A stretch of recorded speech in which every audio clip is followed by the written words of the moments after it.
My name is Matt Gardipee. This is a 1985 FX Wideglide. I call it Stocky Erickson.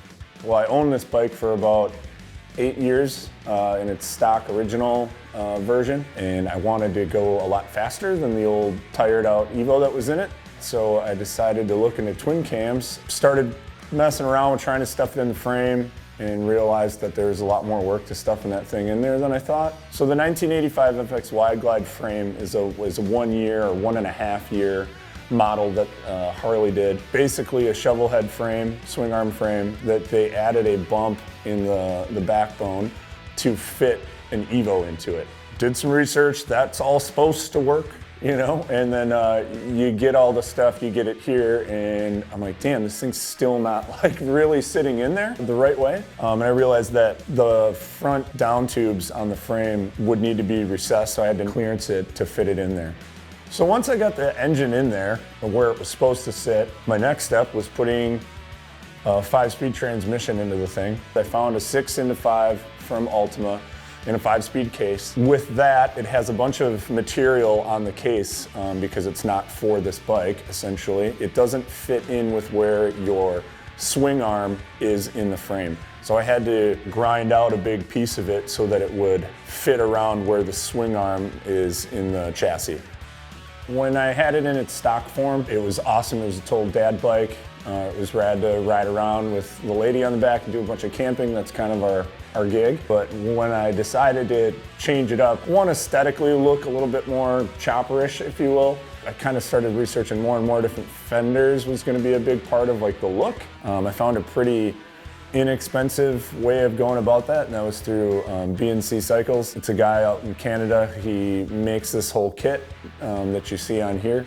When I called him, we had a talk, and eventually it came down to, hey man, I can ship you it in parts and you can cut it however you want. Basically make it yourself, right? It all showed up at the house. You know, I'm all stoked, excited, and I pull it out and I'm like, oh, I gotta do a bunch of work now on this too. I hit up one of my buddies, my buddy Ian, who lives down the road from me, and kind of told him what I was doing. So I'd already cut it up and kind of started getting it to where we thought it was gonna look good. And then had Ian TIG weld on the back piece. Once we had it all mocked up and tigged on there, it was time to start thinking about making a seat pan. We hit up a local guy around here that does a lot of our seats, Adam, Pierce Street.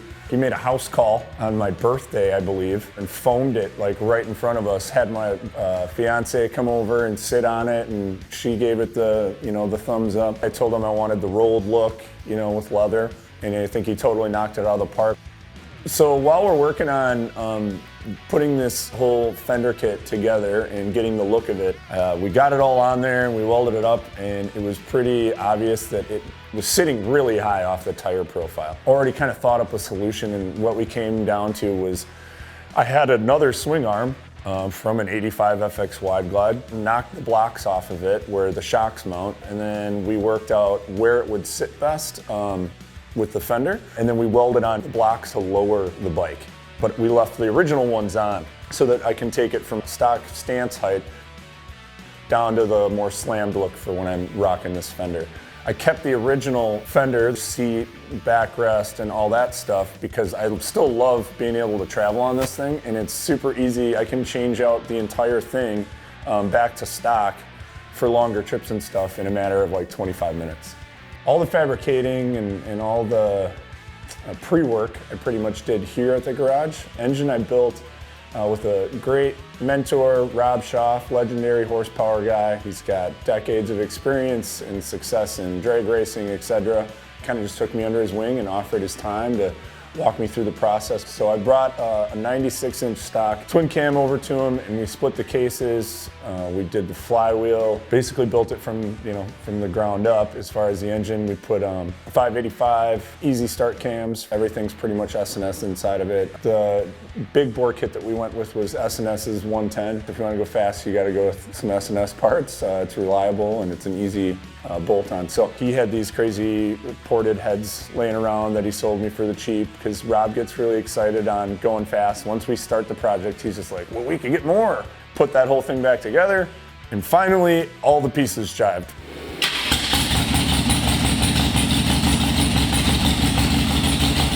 Every part on this bike eventually got touched. And we're thinking about different carb setups and what we were gonna use. Classic Rob, he's like, I got just the thing.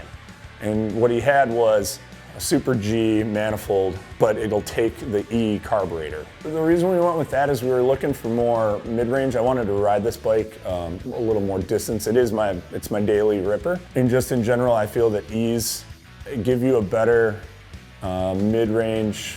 In general, they're an all-around carb, where like a G would be more for just drag racing or really just cracking wide open all the time. So once we got the engine all put together and this bike kind of buttoned up and fired for the first time, we immediately took it over to the dyno.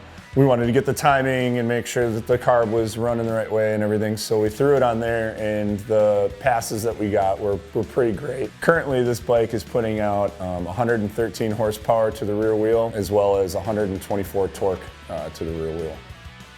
I wanted to build this bike because the stock, 80-inch Evo just wasn't really cutting it anymore. I was really looking to get more performance, and I really like the idea of stuffing high performance pieces into a vintage style or older chassis setup, bringing performance to old bikes.